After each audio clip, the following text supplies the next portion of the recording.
મુખ્યમંત્રી ભૂપેન્દ્ર પટેલે ગુજરાતના તેમના સુશાસનના 3 વર્ષ પૂર્ણ કર્યા છે। 13 સપ્ટેમ્બર 2021ના રોજ તેમણે ગુજરાતના મુખ્યમંત્રી તરીકેનો કાર્યભાર સંભાળ્યો હતો અને આ 3 વર્ષોમાં મુખ્યમંત્રીએ વડાપ્રધાન નરેન્દ્ર મોદી દ્વારા શરૂ કરાયેલી ગુજરાતની વિકાસ યાત્રાને સતત આગળ વધારી છે।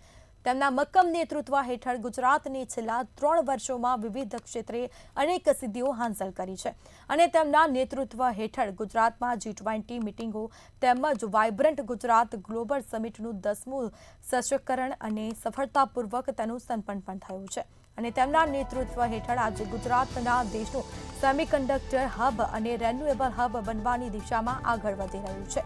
વડાપ્રધાન નરેન્દ્ર મોદીએ વિકસિત ભારત 2047નું જે વિઝન આપ્યું છે તેને વિકસિત ગુજરાતથી વિકસિત ભારતની નેમ સાથે સાકાર કરવા માટે મુખ્યમંત્રી ભૂપેન્દ્ર પટેલના નેતૃત્વ હેઠળની ગુજરાત સરકાર પ્રતિબદ્ધતાથી કાર્ય કરી રહી છે।